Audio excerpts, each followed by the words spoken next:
This presentation by Dr. Lee Jones of University of Georgia is part of a 6-part series on beef cattle production organized by Fort Valley State University, Dr. Niki Whitley and Stefan Price, and AgriUnity, Mr. Handy Kennedy. Alrighty, so our speaker tonight is Dr. Lee Jones. He is an extension veterinarian with University of Georgia, and he has focus areas of beef cattle reproductive efficiency, herd health, estrus synchronization and AI, and embryo transfer and reset management. He did his graduate work, his master's in animal science at University of Georgia, and then went to Colorado State University for his veterinary medicine degree. So, Dr. Jones. Thank you very much, Dr. Whitley. So I came up with this topic a couple years ago because, really and truly, when we look at reproductive efficiency, the big thing that we want is we want to get a calf from every cow every year. And how do we do that? And sometimes we can get it right, sometimes we can. As I mentioned before, I've got about 45 head of total cattle. I've got about 20 adult cows, and we have lots of mishaps out there. Cows are out in the country and they're in the creeks and they're in the woods and they're on pasture and they're so there's a lot of reasons that things might not work quite the way they want to, but there's a lot of things that we can do to improve reproductive efficiency. And when you look at reproductive efficiency in the cow-calf herd, that's a lot more important than any other trait, is to make sure that every cow gets pregnant, delivers a healthy calf, and then takes that calf all the way to weaning. If she doesn't do that, then she's not paying her feed bill that year. And so we either have to sell her to pay the feed bill or we give her a free ride for the next year. So when we look at the reproductive efficiency, there's several components of that. Bulls, and I think that bulls is an area that we can focus on to really improve the number of pounds. And that's what we get paid for. We get paid for pounds. And so the bulls, there's a lot of things we can do to improve our bulls' effectiveness. And then we got to focus on our cow herd, and that, of course, is cows and heifers. That's really two management groups there. Pregnancy diagnosis, making sure we're finding those unproductive cattle and getting them out of the system. And as was mentioned at the very beginning, a controlled breeding and calving season. And then let's look at the unproductive cattle and get them out of the program and out of the way too, off the feed bill. So when we look at reproductive efficiency for us as cow-calf farmers, reproduction is production. And so we measure production by the weaning weights and the weaning rates. How many cows of ours, wean a calf every year? And we get paid in pounds. So you go to the sale barn and they pay you price per pound. We don't get paid, back the way it was, 100 years ago, they paid per head, but now they're paying on a per pound basis. So that's what is going to pay the bills at the end of the day. And so we want to make sure that we have those calves, available that can go into a marketing program. And so what is that? That's production records, herd health records. I know you've got another speaker going to talk about herd health, and I won't spend time there. What is my herd inventory?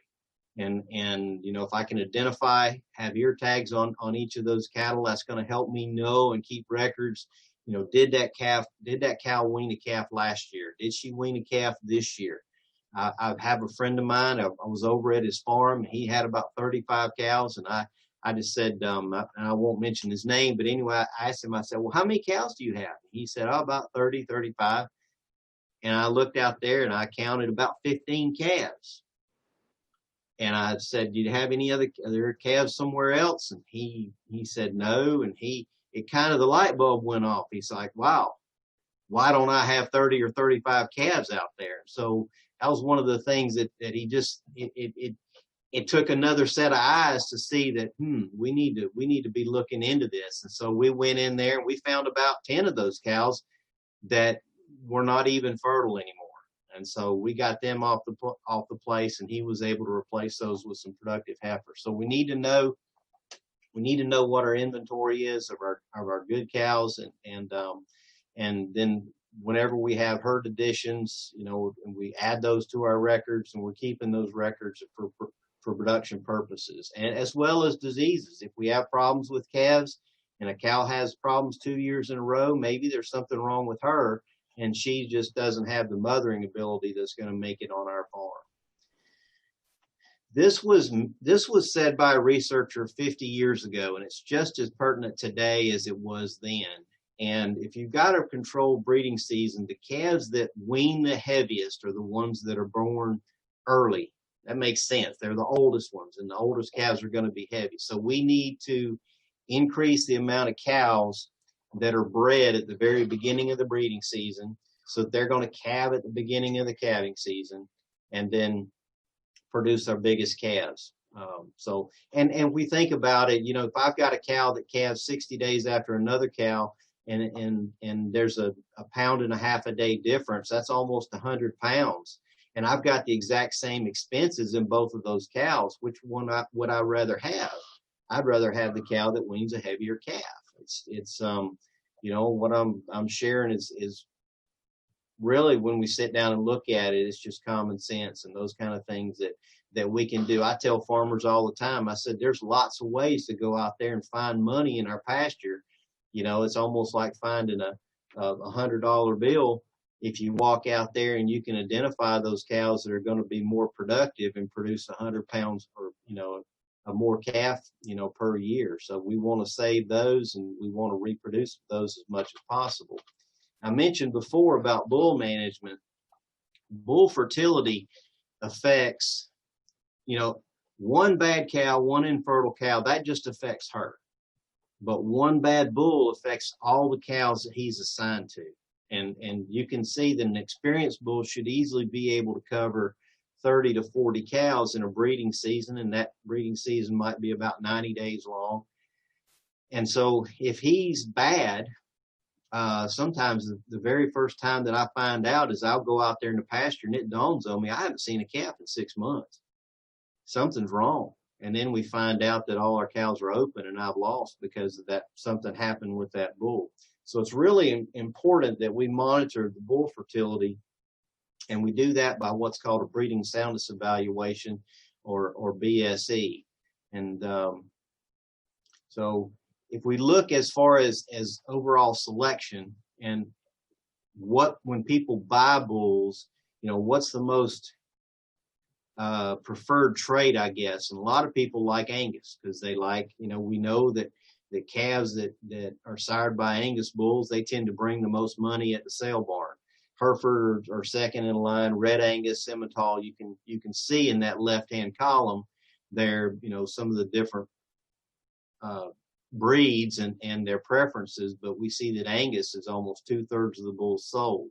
And as far as looking at some of the top 15 criteria that the buyers are looking for, obviously birth weight has a lot to do with it, because they want those bulls that's going to give a low birth weight, because those calves are born easy, and then, you know, they're going to be able to grow, whereas one that has a real heavy birth weight, they might not be born as easy, and it might take that cow some time to deliver it, or she might not be able to deliver it at all, and then we don't have a live calf. So a lot of people looking at birth weight, calving ease, and then they need to look at weaning weights, because, you know, that's what we get paid for. We get paid in weaning weight. So when we're looking at EPDs, that's probably another number that when we're looking at those bulls, if we're looking at a bull catalog, I've got a couple of bull catalogs.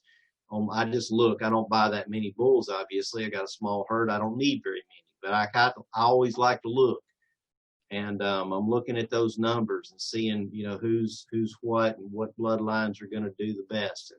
And of course, the EPDs are not necessarily all the same across from one breed to the next, but it really pays to kind of learn about that and figure out, you know, if I've got this Angus bull or a Red Angus or a Hereford, you know, how do their EPDs compare?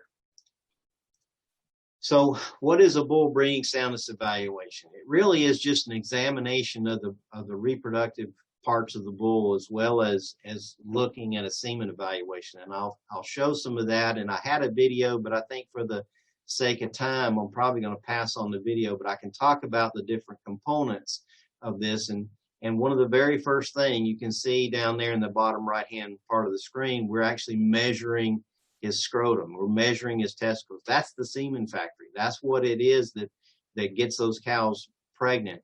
We want to measure that and see if he's capable of getting that done. I checked a bull not that long ago, and it was an older bull, and it had just shrunk, and he was no longer breeding cows.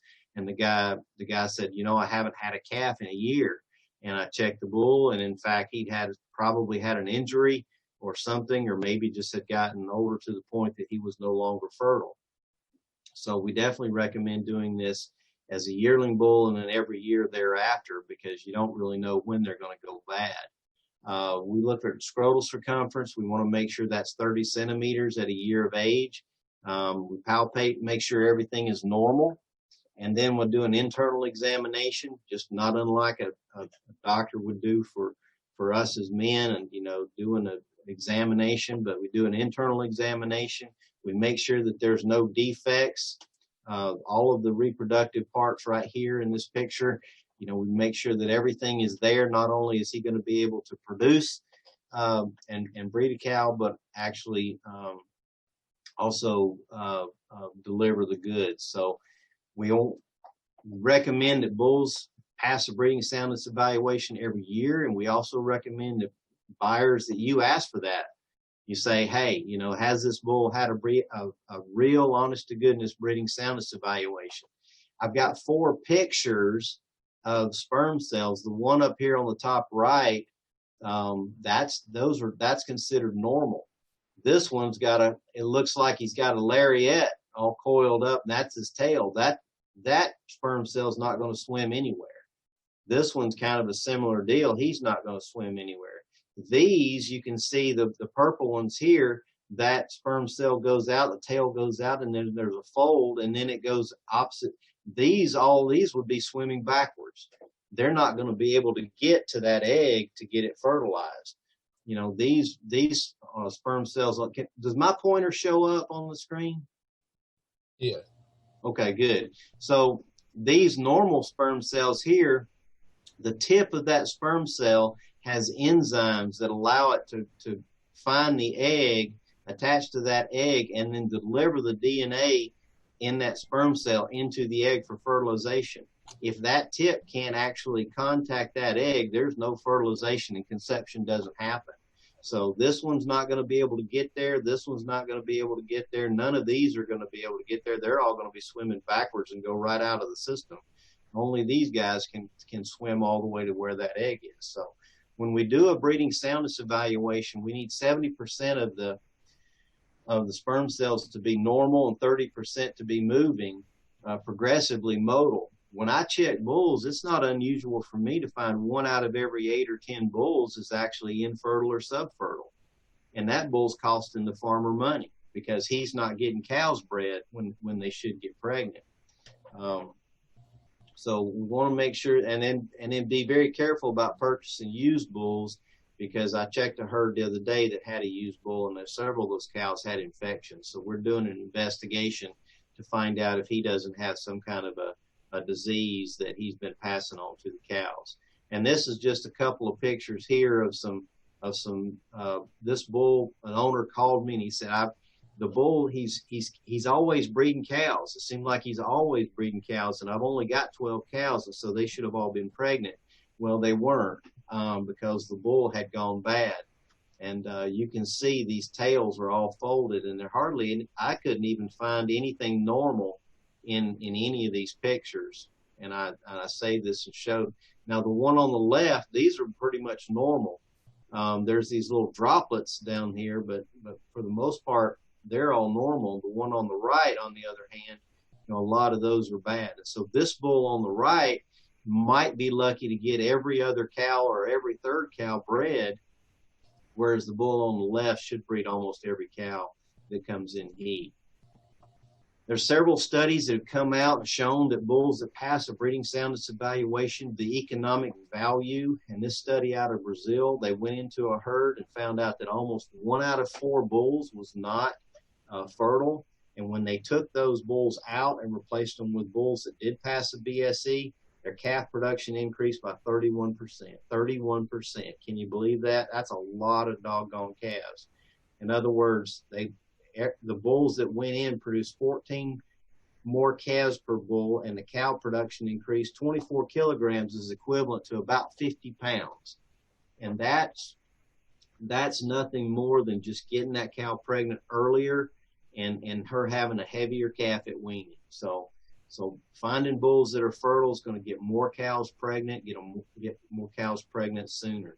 Another study that was done down at the King Ranch in Texas, they took bulls, just a random gate cut bulls, and then they took bulls that passed a semen test, and they found 80% normal. You can see that the bulls that passed the semen evaluation, the BSE, got 6% more cows pregnant.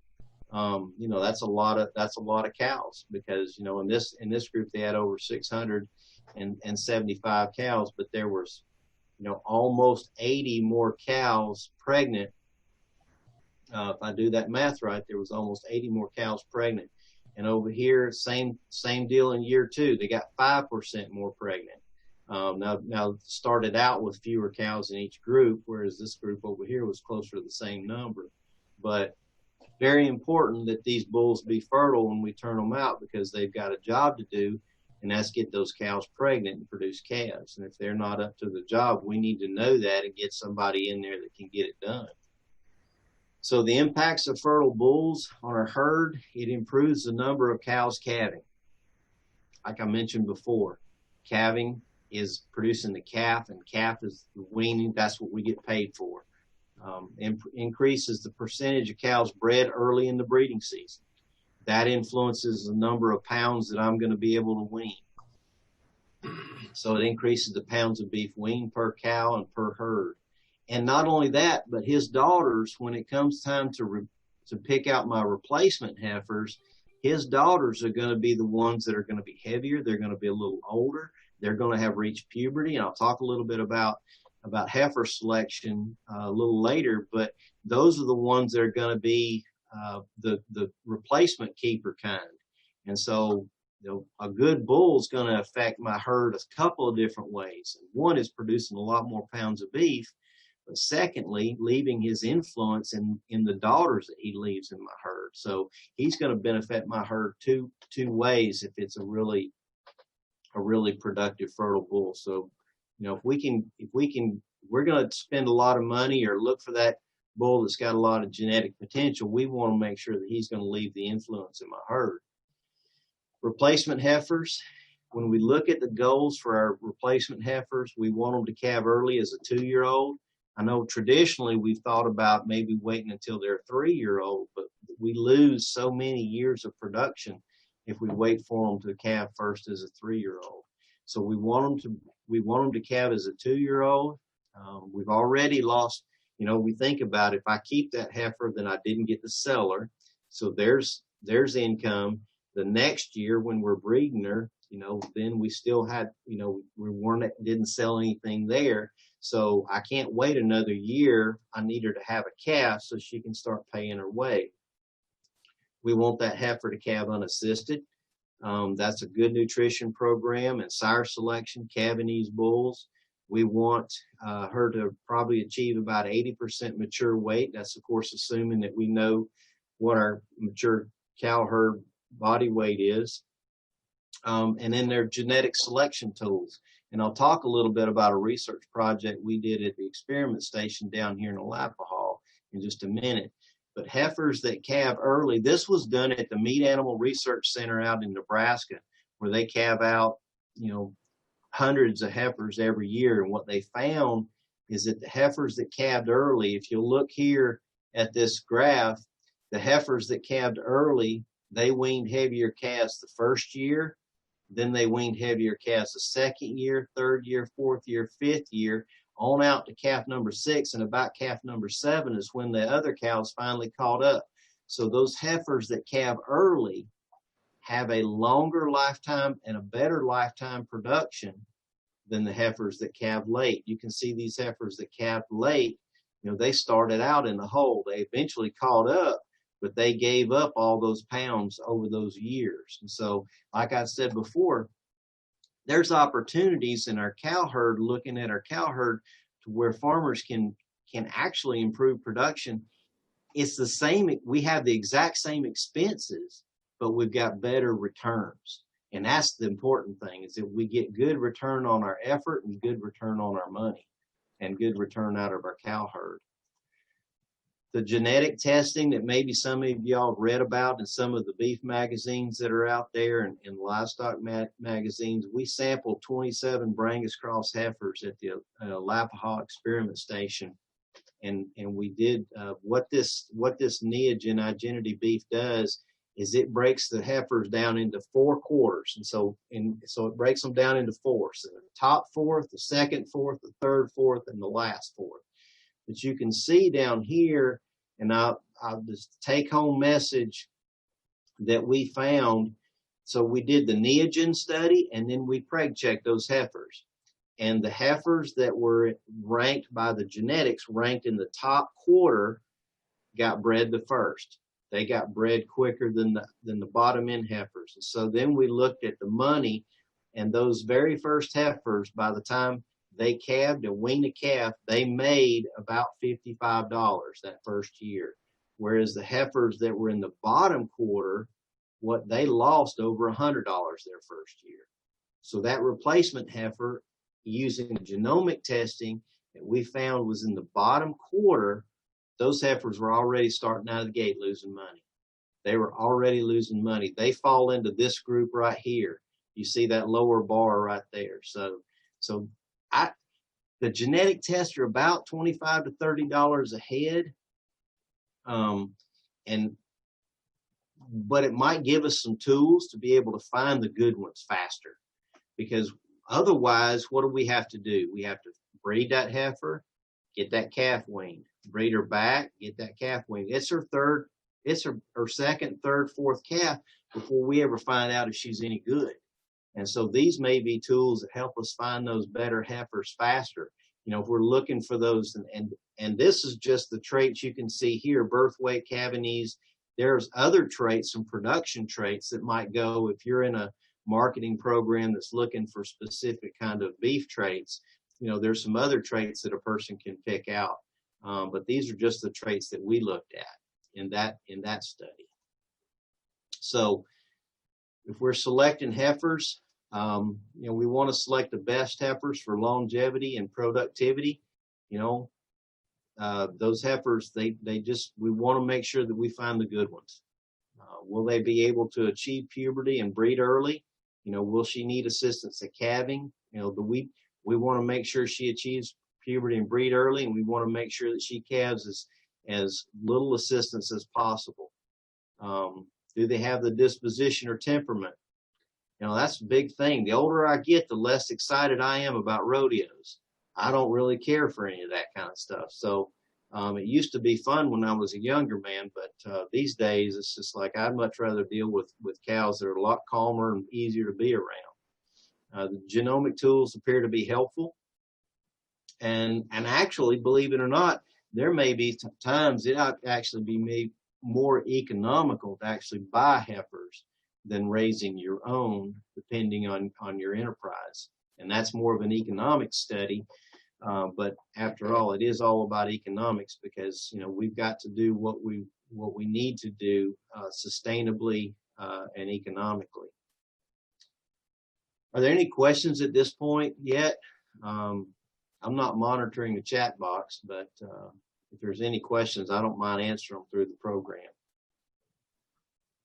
As far as our cow herd, really maintaining the body condition, once we selected heifers that are going to be productive, and we've got them pregnant and they've entered the cow herd and started calving, the most important thing I can do at this point is maintaining the cow herd, because I've already developed some momentum, if you will, you know, some reproductive momentum.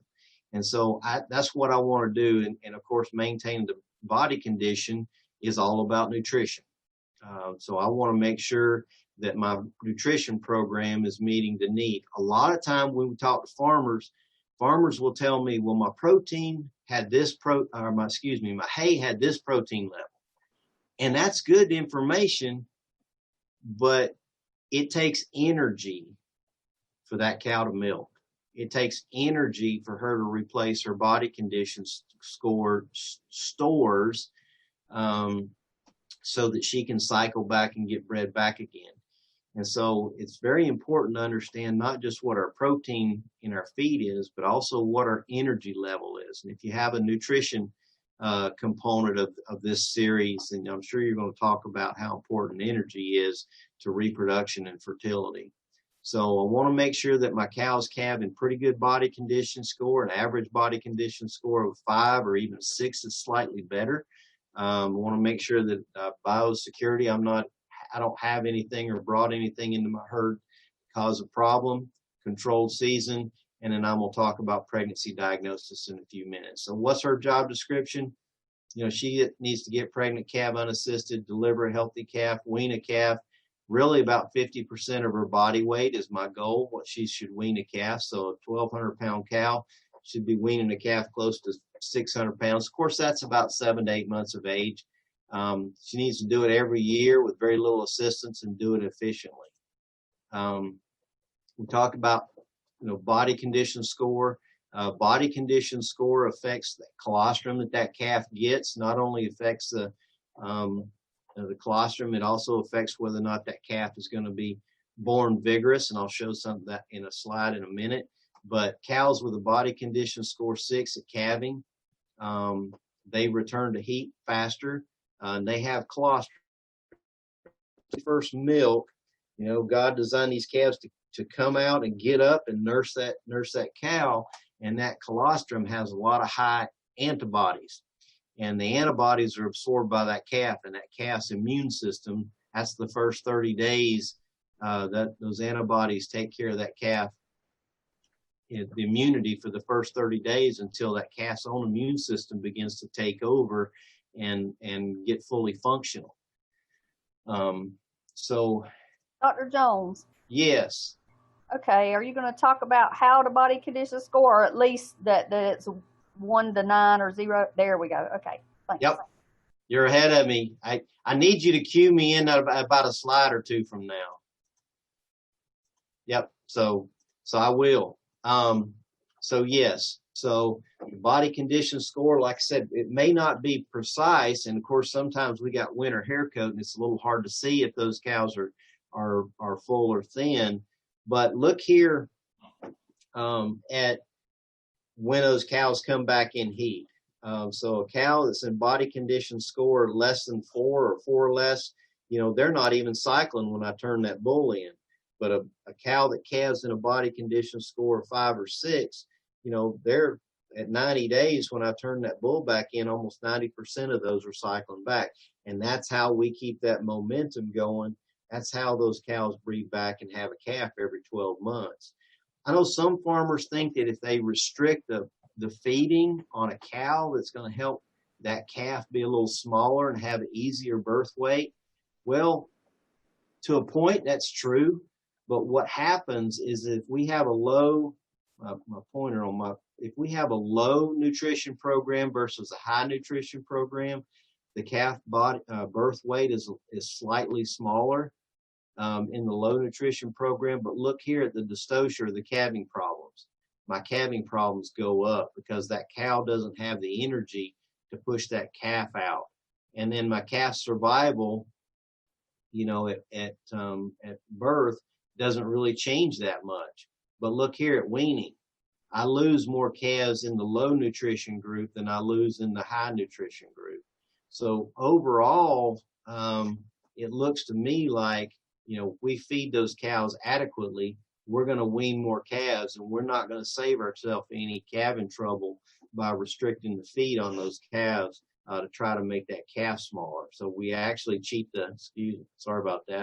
we actually cheat the calf or cheat the cow as much as anything, and instead of saving ourselves anything on a smaller calf. This is just a slide of where you know, cow's nutritional needs are. Obviously, when she's milking and that calf is nursing that cow, that's when our greatest nutritional needs are, right after calving.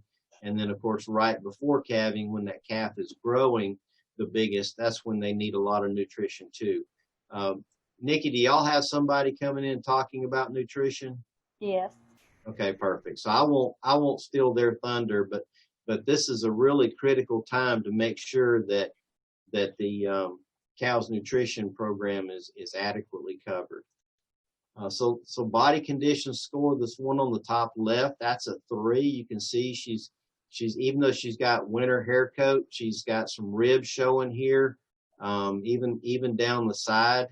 This cow's a body condition score 3, and she's not going to be that productive. This cow's a body condition score 5. She's a little fuller, and you can't see the pins. You can't see that as well. This cow's a body condition score 6, and she almost has a smooth top line. So there's 3 areas that are very important to look at: the tail head, the backbone, and then this area behind the shoulder. If I can see ribs right behind the shoulder, she's a body condition score 3. If she's got good cover right here and good cover along the backbone, then she's probably a body condition score 5 or 6. There's really cows that are body condition score over a 6. That's money. Those cows are probably too fleshy, and we might be spending a little bit too much money on feed for them. But obviously that cow looks really, really good, and she's going to be fertile. She's going to produce a good calf, that's for sure. So,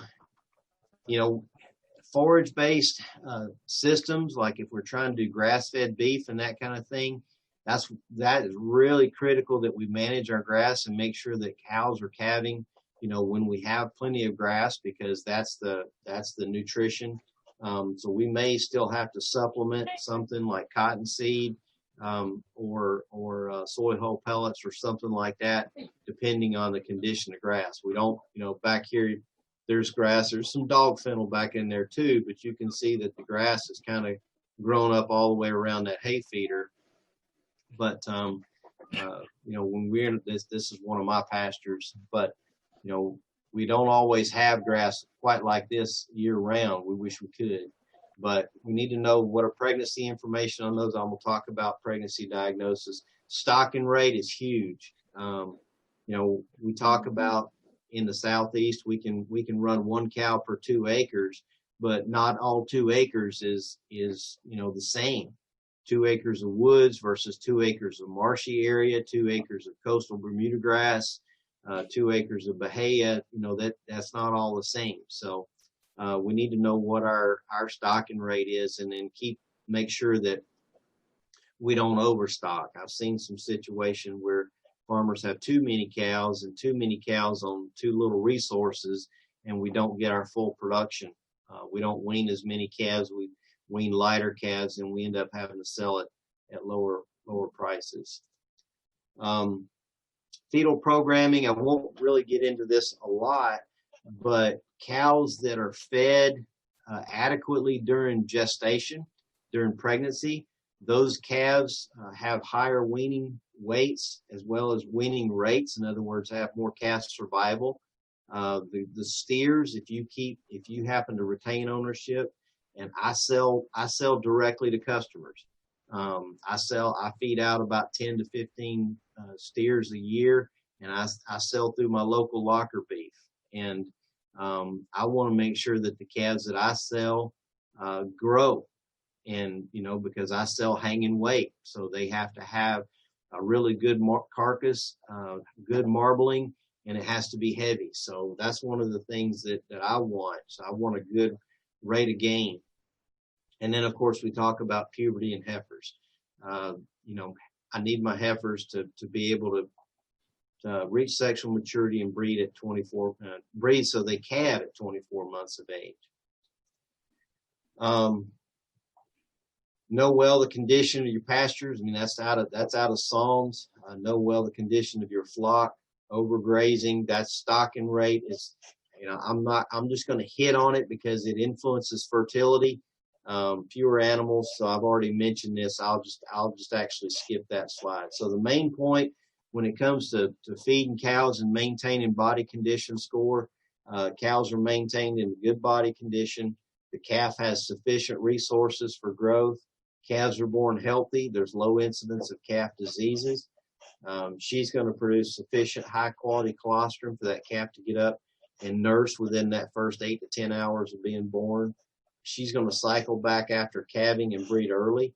I'm going to have optimum weaning weights. If I'm going to buy a bull that's got good weaning weights, I want to make sure that those cows can deliver that. My replacements are going to be fertile. And then if I'm selling feeder cattle, or if I'm going to sell a semi-load of cattle or meet with a group of other people that are going to do that as well, we got to be able to tell that person, hey, these cattle are worth it. They're going to perform well for you. Now, talk about something as far as pregnancy diagnosis. Something that's actually not done very often. Only 20%, 1 out of about every 5 beef herds actually are Preg Check.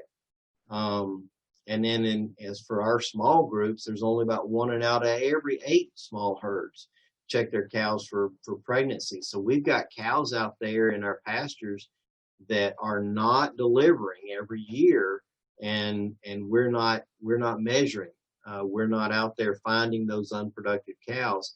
It costs the same amount of money to have an unproductive cow eating grass as a productive cow. So I just as well have productive cows out there eating grass. 15% or more cows don't. Some parts of Florida, there's 20 to 25% of those cows are not delivering a calf every year. Cows that don't calve increase cost. They also compete for resources with productive cows. So they're out there. They're just living on our good graces, and they're not delivering a calf. Plus, they're eating grass that a productive cow could be eating. So getting rid of those open cows increases resources for the pregnant cows. It improves management, saves carrying costs, improves cow fertility and calf health just by getting those unproductive cows off of the feed bill. So how do we Preg check? Well, we could go out there and try to watch for heat activity, those cows that cycle, but that's not very efficient. We can palpate. There are people that have I've palpated thousands of cattle. It's the most common method. It is very accurate depending on the person's experience and how far along that cow is. Ultrasound, that's the least common method, but it's very accurate, a little more expensive. And then there's blood tests, and blood tests are a fairly new, convenient test, but there can be some inconsistencies. You can see this heat patch. It talks about the different accuracies, but the overall accuracy for this one company was 86%, 89%, 92%, and then this heat patch, when they used it correctly identified 99% of the pregnant cows, 82% of the open cows, for an overall accuracy of 82%. So heat activity, we really can't watch cows for 24/7. It's just not practical. And a lot of cows come in heat at night. So trying to find the cows that are open by watching heat activity, but the patches, we can put those on there. But the thing is that takes several days, 21 days, in fact, for that to work. Even though that's very accurate, those tail patches, it takes several days. And if you've got woods and brush, then those tail patches can get scraped off. So that's really probably not practical for our part of the world. Blood tests is gaining popularity. So if I've got 10 cows in one pasture, 15 cows in another pasture, and I'm going to work my calves, I can go through and I can collect a blood sample from the tail vein or the jugular vein, whichever one is easier for you, and whatever kind of chute is best for you at that. And then I can take that blood sample to a lab, and then they can run it. And if it's blue, she's pregnant. If it's clear, she's open. But you can also see there's different shades of blue. And so I get a yes, I get a no, and a maybe. So some of those maybe cows are going to have to be rechecked. or bled again. So that's just the downside of the blood test. Palpation, it's one of those, it's a very common practice for people that it does require some training and experience. For people that do it, they can check easily down to 60 days. Dairy palpators can probably get down as low as 45 to even 35 days. And that depends on experience and where the cow is in this group of cows that I was checking there in the picture. That guy waits to Preg check later, so those calves are quite a bit bigger, and it's really easy not to miss any there. It is safe. I guess it might not be safe to me. I might get my foot stepped on or get kicked, but for the cow, it is definitely safe. And there's a lot of complaints that some people can't find anybody to come out there and Preg check cows. So that is a common complaint in the Southeast. That's why some people are like, well, they prefer to start using the blood test. Ultrasound is the gold standard. This technology obviously is also used in women, and it is just great. This picture on the top right is a herd that had some infections, and so we were able to identify those cattle. And even though she's technically pregnant, that's not a viable calf, and she's going to lose that calf she's going to lose that calf before the date of calving. It's very, very accurate. You can determine the age of the calf. If somebody's done some artificial insemination or some embryo work and turned a bull out, you can differentiate those, because you can say that, okay, this cow, like this picture down here below, this cow's about 70 days pregnant. And then if you can see if the calf is bigger. You don't see any what we call placentomes or the cotyledons in there in this picture, but as that calf develops, those stand out, and then you can actually say that the calf's quite a bit older. It is useful up to about 100 days of gestation. After that, then the calf actually gets so big it goes down into the belly of the cow, and it gets out of reach for the ultrasound, because the ultrasound only works about as far as you can push it with your hand. It gives a lot more information, is a little bit more expensive, and of course the results are immediate. So if I'm Preg checking, what other kind of information can I collect the day that I'm running those cattle through the chute? Is she pregnant or open? Okay, that's the minimum amount of information that I'm going to get, and of course that's valuable, but I can get a lot more and help improve my management of my cows. So on my pregnant cows, I look at my body condition score. I mentioned that before. Cows that calve in a body condition score 5 or 6, they're going to be the ones that are going to have the healthiest calves and be the most fertile. So if their body condition score of 4, then I'm going to want to start managing those cows now, because I've got 4, maybe 5 months, 3 to 4, 5 months to be able to manage that cow's body condition score with good nutrition. And so I can begin to feed her appropriately. I might need to deworm her. I might need to do some other things, but I can give her the supplement or put her in a pasture that's got more grass and lower stocking rate. There's several things I can do to try to improve her body condition.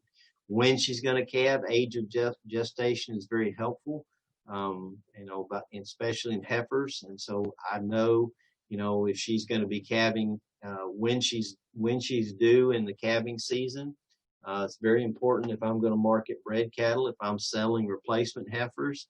That can be a value-added service that I might have as replacement heifers. If I can tell them that these heifers are going to calve in April, or these heifers are going to calve in whatever month that they're going to be able to do, then that brings a bit more value to those heifers versus, well, she's just pregnant. Because that way a farmer can buy heifers that are going to fit their program. If they're open, do I need to get rid of them? Was she open because of something that I did, or a bull problem or something like that, or maybe it's an older cow? And then teeth. And this is something I don't see people do very often, is check those incisors on those cattle, because cattle need to graze for a living, And if they're losing their teeth, if their incisors are short, those cattle are not going to be able to go out there and forage efficiently. And so cattle that have obviously wear need to be either culled or put on a short list, and maybe say, okay, we're only going to get one more calf out of her, and then after this year, we're going to send her down to town. So let's talk a little bit about controlled season. That was mentioned at the very beginning of this, and it really facilitates management and calf marketing and efficiency. So one of the important things that I want to do is, if I'm trying to manage nutrition, it's really hard to manage nutrition if I've got cattle scouted out over 12 months. But if I've got my herd in a controlled season, and many of those cattle are in a similar stage of pregnancy or stage of development, then that's going to help me to be able to feed them. Or I'm going to be able to take advantage of better forages. Maybe, down in the south part of Georgia, we have to plant our winter grazing. In the northern part, we do have some cool season grasses. So there's some parts of the area that we can take advantage of cool season grasses, but we have to plant everything down in our part of the world. So that helps me as far as managing my cattle, and then managing my forages. Improves reproductive efficiency, herd health, vaccination timing. If I need to use scours vaccines, then I can give it to my herd because they're all in a similar stage of production. And it does require facilities to keep the bulls away from the cows. Niki had asked me to talk a little bit about a breeding plan and how to get there. And so if we're moving from year-round production into I want to get to a controlled season, and I have to do that with a breeding plan. So if I'm going to move to a controlled season, I want to improve the long-term productivity of my cow herd, facilitate management, and then of course have a uniform calf crop. I need to make sure my cows are ready to breed, and I'm using fertile bulls, and I've already mentioned that. And then my heifers, that's the group that I can easily start with, and go ahead and get those heifers bred at a time to where I want a calf. So what year, when do I want my cows to calve? And so for each of us, that might be a little different. Part of that might depend on my forage resources. Part of it might depend on, I worked for a farmer years ago. He moved his calving season so he could watch his son wrestle. That was his priority. He wanted to go watch his son wrestle in high school. So he didn't want his cows calving during that time of the year. So all of us have kind of a priority. Marketing fall calves has some advantages over marketing spring calves.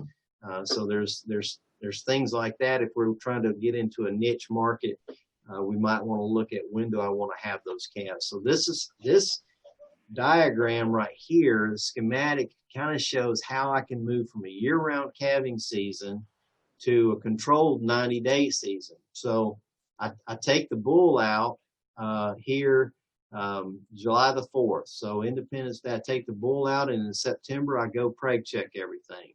And if there's open cows that don't have a calf on them or in them, they're easy. I can get rid of them immediately.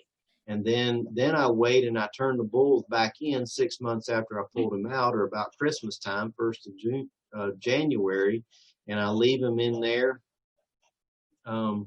until July again. And so then I Preg Check, and then I wait, and then I'd actually wait until Valentine's Day. That's 45 days later. So I'm delaying my bull reintroduction only 45 days, because if I try to do this all at once, kind of cold turkey, then I'm going to have production losses. And this way of delaying bull reintroduction helps kind of extend that. And you don't get the big loss of calf crop all in 1 year. So what I'm doing is every year I'm just delaying bull introduction by about 45 days until I get to the point that I'm turning in April 1, and I'm pulling out July 1. and then I can Preg check 60 to 90 days later. And so then that gets me into a controlled season. And using this model here, an April 1st breeding is about a January 5th or 6th first calf. That may not work for your farm. You just have to pick that day of bull turnout that works better for your farm and kind of modify this calendar, modify this schedule to develop that controlled season. Culling cows, this is something I think a lot of people are, for whatever reason, afraid to get rid of some cows, but it's really important that we go ahead and move those cows that are not producing and not helping. And this comes straight out of Proverbs. Know well the condition of your flocks and pay attention to your herds. So this is all about production and the food and in addition to our, most of us have cattle. Because we love cattle. I mean, that's what really brings us all together, right? I mean, we love having cattle. We'd also like to get paid to have cattle too. Okay, that's if I've got a cow herd that's costing me money, it's hard to justify. So I want that cow to contribute to the overall welfare of my household. So what are reasons that we have poor herd production? Some of the clinical signs, some of the problems. Well, we have a higher than expected number of open cows. We have extended distribution. Let's say I leave the bull out and suddenly I'm noticing that a lot of those cows that were calving last year, calving in March, February and March, now aren't calving until May. I've got a problem and I need to get to the bottom of it and figure out what's going on. So we've got a high percentage of late breast. Some of those causes, I might have some old cows out there and they're just cycling later and later. Some of my females might not be cycling at the beginning of the season, and that oftentimes is because of poor body condition. I may have had a cold winter, I may have a lot of mud, I may have a lot of problems, and those cows aren't getting the kind of nutrition they need. I may have a bull problem. I find bull problems a lot. Interestingly enough, and I do a lot of investigating on this, I find very few diseases. Most of the time it's a problem with the cows or it's a problem with the bulls, and I found very few. I do find diseases out there. We've got diseases like lepto and things like that are problems, but for the most part I usually find the problem either in the cow herd or in the bull. So I want to get rid of my no performing females if they're open, if they're lightweight.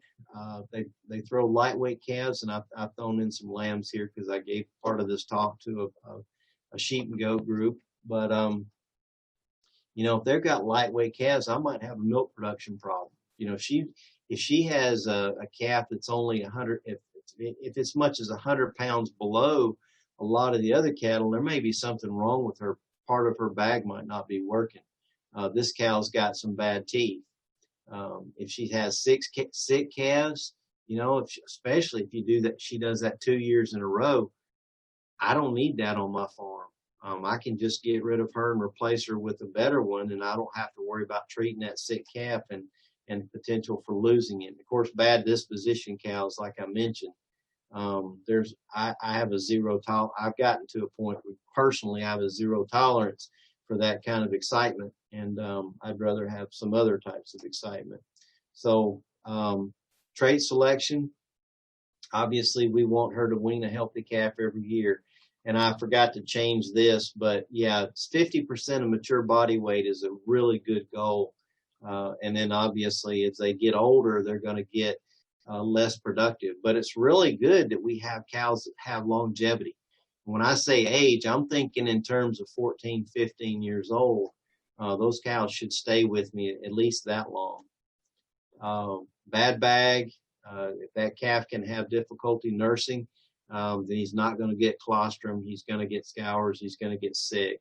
Bad milk, mastitis, beef cow mastitis has been studied, and cross-nursing calves. Sometimes you see a calf that will nurse several cows, and that calf can spread mastitis. Cows with bad hooves and legs, one day they're going to go down and they're not going to get up. So I just as well get them marketed before they go into bad body condition and they get too lame. cancer eye, things like that, things, small spots, I can market her and get her out of there.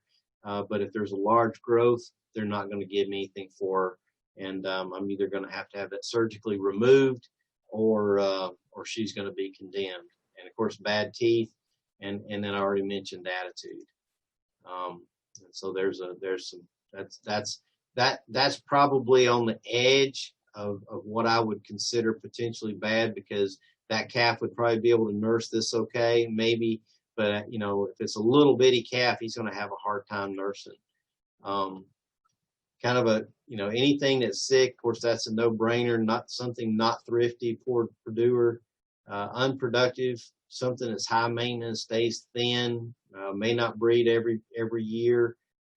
Any kind of, this cow's got a rupture, a hernia, anything bad attitude, under producers, cows that calve with everybody else, but for whatever reason, her calf just doesn't keep up with the rest of them, and she's below average. So all those can make the list of my culling.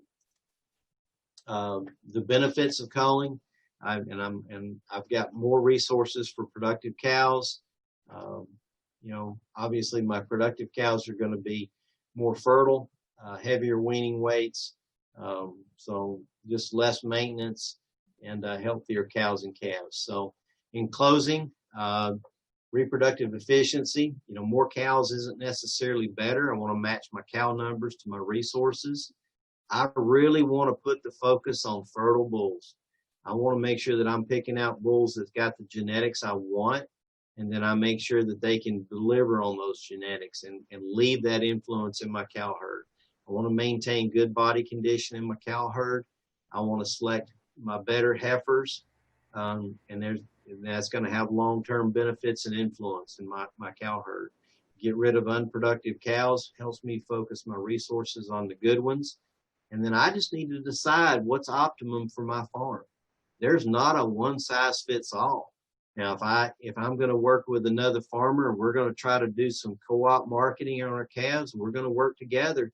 And that's a great opportunity, because I get some kind of that load premium, but we'll work together. But my farm might have some unique aspects that I just need to be, make those decisions and say, hey, this is what's going to work best for me. So with that, I hope I didn't take up too much time longer than I was supposed to, Niki, but are there any questions? Addis Bug, I have a question for you. You had mentioned that you save your steers for your marketing. When it comes to the quality of your beef that you put on your kitchen table, what's the difference between a 12 to 14-month-old steer and a heifer? Really, the biggest difference between a 12 and 14-month-old steer and heifer is going to be size. Now, heifers, as a rule, have a better quality. They marble faster. They just don't put on as much weight. But 12 to 14 months old, you get the benefit. If you've been feeding it and you've got good body condition on that with a good finish, you get the benefit of a lot of tenderness and good marbling. I mean, that is a premium piece of meat. It really is. It's some of the best eating you'll ever have.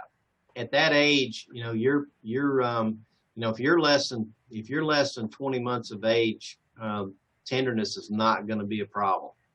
That's going to be the only thing we might give up is some pounds but I sell a lot of mine at that 12 to 15 to 18 month old age too. Any information on the cost of pregnancy testing? What's the difference in those accuracy versus costs?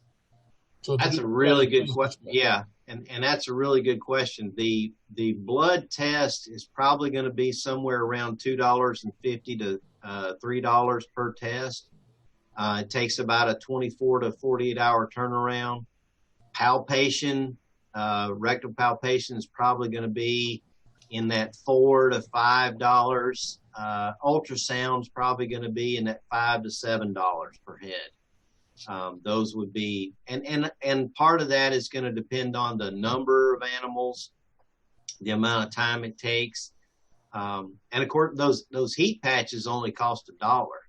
So if a person's not in a big hurry to find out, they can put those patches on the tail head of the cows and wait for a few weeks, and the ones that are all rubbed off, those are open, and it only cost them $1.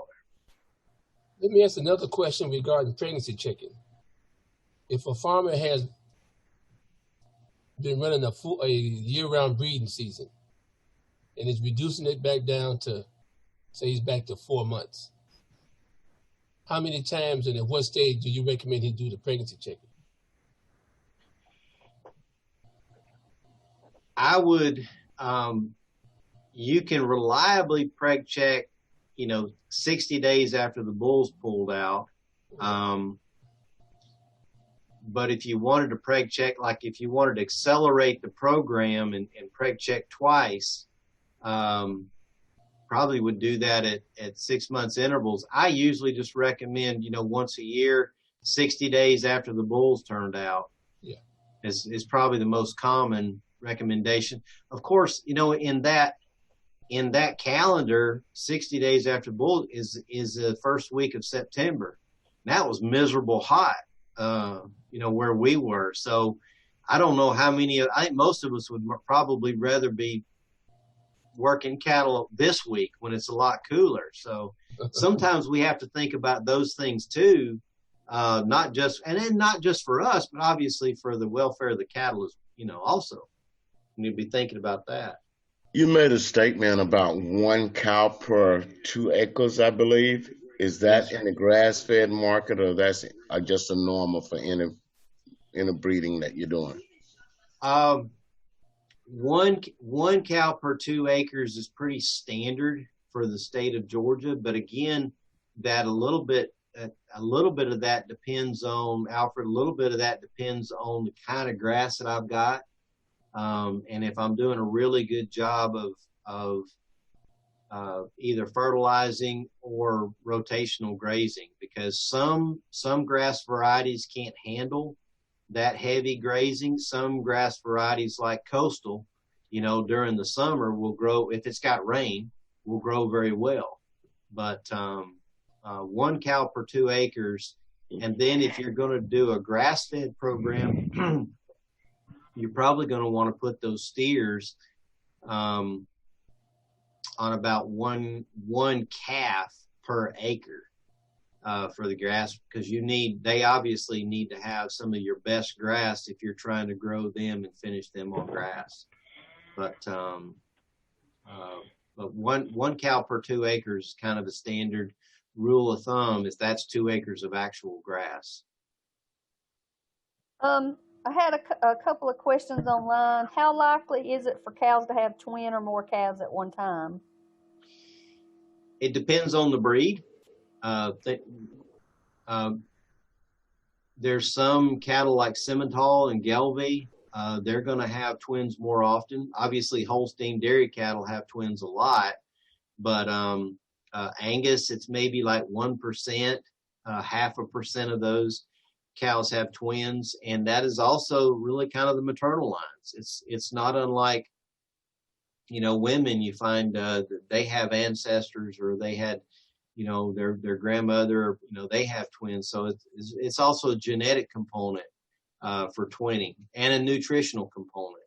Most of the time, cows in really good body condition, if they have a genetic predilection for twinning, they'll go ahead and have twins. I saw a question there, would I cull a cow that had twins? Absolutely not. If she'll have twins and breed right back, that's a gimme. That's like a gift from above. As long as she can raise both of them, we're good to go. If I've got twins and a heifer and a bull, a lot of times that heifer is not going to be fertile, because their hormones during pregnancy, and this works in cattle, their hormones mixed, and she didn't fully develop inside. It may be like 19 out of 20 times, she's not going to be fertile. So yes, that heifer should be culled. The question to Dr. Jones, what is a good grass fed finishing out for the slaughter cow? Well, both grass. How would you do? Would you run a certain amount on grass and a certain amount on feed? The rules of grass fed, you cannot use any grain whatsoever. Now you can use cottonseed and soy hull pellets, but you can't use anything like corn or wheat or anything like that.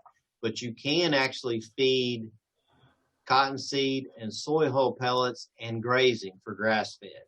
And so cottonseed hull, not cottonseed hull, the whole cottonseed is a good feed for that, and soy hull pellets. So that would work for grass fed. What I feed for my cattle is a grain fed. I actually will feed some corn, distillers grains, and corn gluten pellets. I feed that blend, and that gets me a good marble and a nice finish of fat cover, which really cooks good on the grill. So that's how I feed them out. Do you buy it or you mix it yourself? I buy it mixed. I buy it out of a place in DeSoto, Georgia, Zeeland Farm, Zeeland Feed Supply in DeSoto, Georgia. But I have it delivered. They can deliver it cheaper than I can make it. I get it delivered in bulk, and I've got a gravity flow wagon that I just have it put in 3 or 4 ton at a time, and I feed it in buckets. Dr. Jones, what kind of castration method do you use for your steer? Do you use the band or do you use the knife? I use the knife. The reason being is that I actually have, if you do it at a very young age, and Bobby, that's a great question. If you do it at a very young age, then you have fewer problems. But I use the knife, and research has shown that the knife, those cattle have, they obviously have pain and stress, but they have it for a shorter amount of time than the calves that are banded. So the knife is the one, and then those calves seem to grow better. Good question. Thank you. Dr. Jones, could you share your rational blend for your feeding for us? 50% corn, 25% distillers grain meal, and 25% corn gluten pellets. And are they on pasture when you're feeding them that, or in a feedlot? They're on it's a small pasture, but yeah, I don't, in our part of the woods, when it rains, it gets so muddy trying to be in a feedlot. Yeah. They have some grass, but it's just, I hate to keep them all up in a pen because it just gets so muddy. Yeah. So they do have some roughage. Yeah, they can go out and graze and exercise, but they also finish really well. Is there a certain amount of pounds of feed per day that you feed for your finishers? I try to get them up to around 12 to 15 pounds per head per day. And I work that up gradual. Like, I'm feeding right now because I just started them when it started cooling off, and I'm at about 6 to 7 now, and I'm going to start, going on up, and then feed them. And I also feed twice a day. That way I'm not feeding a bunch of bulk grain all at once. I want to make sure you have those clostridial vaccines for sure if you're going to feed Right, them. but one of the things that I like about that distiller's grains in there is that it helps to buffer that corn so that you're not feeding straight corn, and that distiller's grain has some fat in it. So it helps to buffer that corn out so you don't get the acidosis and the overeating problems of straight corn. So that's why I kind of like that in there. And you can get up into some really a lot higher feeding levels without the dangers of feeding straight corn. What about a good mineral program to add with that? What type of mineral you put with that? I use it's a regular pasture mineral, and I actually put a scoop of mineral in with every scoop of feed. So like if I've got 11 calves on feed right now. I put 11 scoops of mineral in there, one for each calf, so they get their mineral right in their feed. And the company that delivers my feed would actually mix mineral in with my feed. So if I wanted to go that route, I could do that too. And then that way I don't have to remember to put a bag of mineral out, or and they get that mineral every day. Okay. The scoop is like a 3 or 4 ounce scoop. It's the amount that they recommend on the bag. I think they recommend most minerals you get 4 ounces per head per day. Your ADG on your calves, what is that, and what are you shooting for it with that?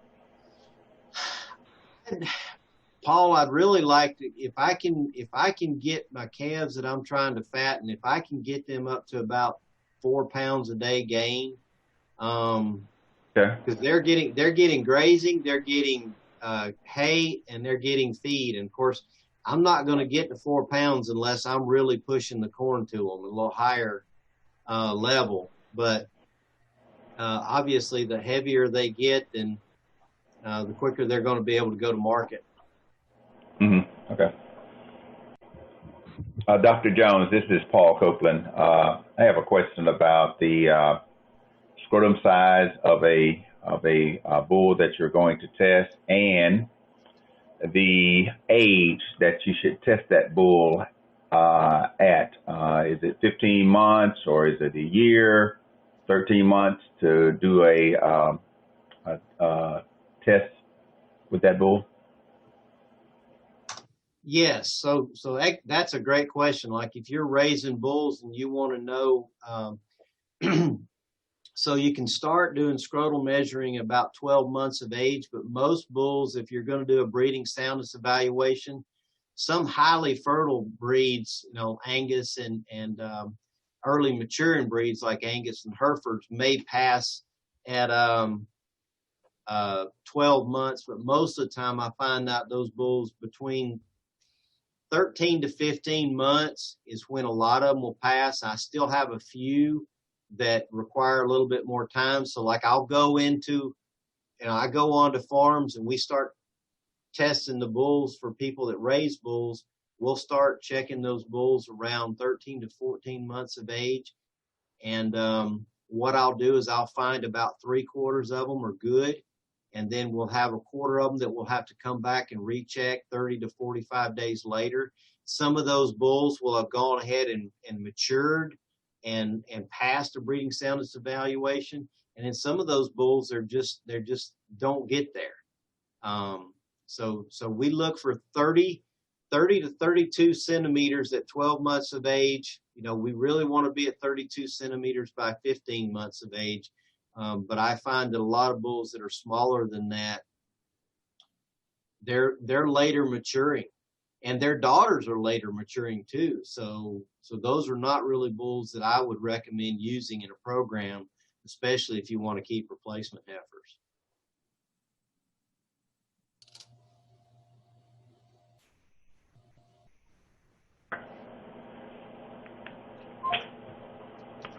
Thank you. You're welcome. Thank you. Mm-hmm. One other thing, Dr. Jones, I have a bull that's down at the bull test, bull evaluation down in South Georgia. Yeah. That bull actually did test out at 32 centimeters already, and that bull weaned off at 702 off his mother, and he is in that bull. Yeah, well, he should be. He looks real good. He looks real solid. So we'll just see how he does in March. And that's why I was asking you the question, because I have at least 8 others in the pasture right now, and my rationale is to test them around 15 months for semen, see if they're good and fertile. And normally I go over to Auburn. Absolutely. We need to be selling, kudos to you, we need to be selling good bulls out there in the country. And there's nothing worse in the world than somebody trying to market a poor bull. And of course, that we live and die by reputation. That is correct. That's correct. I've got one other question, and I'm going to let you go at that point. When you get blackleg, let me ask you this: what is the symptoms of that? Because is that the bumpiness under the skin and all that stuff like that, where you have a lot of bumps there? A lot of air pockets. Yes. And Okay. blackleg, a lot of times with blackleg, you never really see the calf sick. You just find it dead. Correct. That acts so fast, and then and it's air pockets specific to that part of the leg. It's not just generalized bloat. It's just an air pocket right there in that spot where the injury and the Clostridial bacteria actually cause the infection. Yep. Dr. Russell Johnson, could you introduce yourself, if you have a minute or two, to the group and tell them a little bit about yourself and your Tuskegee program? Okay. My name is Dr. Russell Johnson. I'm a 2019 graduate of Tuskegee University College of Veterinary Medicine, and I'm currently getting a PhD in reproductive physiology, with a focus on improving the quality of bovine oocytes collected via transvaginal follicular aspiration. I also participate a lot with the Ag School and the Extension program, and where we service limited resource producers. And I think one of the guys mentioned going to Auburn and having a bull BSE done. We actually just got an IBOS2 semen analyzer, and if I'm not mistaken, we're the only college in Alabama that has one. Dr. Jones, the question about maintaining the bull away from the herd, do you suggest putting a steer or something with him to keep him company?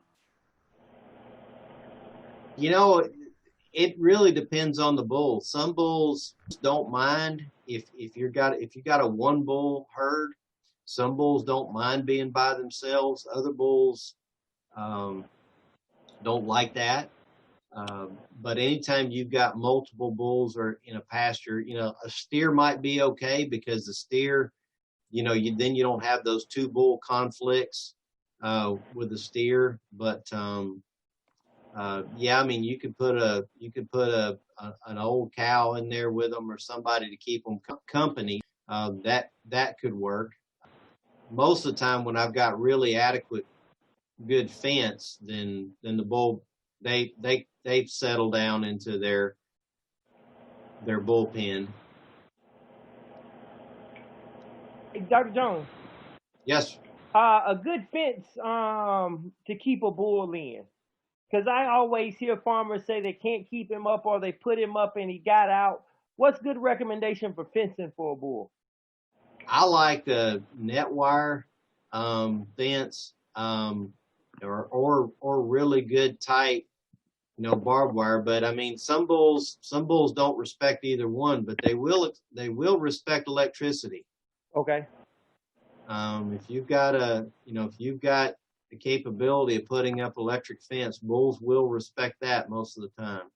Okay. 2 or 3 strands? Yes, 3 strands. You can light up. You can, or even 4 would be good, because you really only need to charge 2 strands. You can put up a 4-strand fence, but you would only have 2 of them hot. Okay. You don't have to have all of them hot. Okay. Gotcha. Doc, I missed the first half of the talk. Did you mention the reproductive tract exams on the heifers?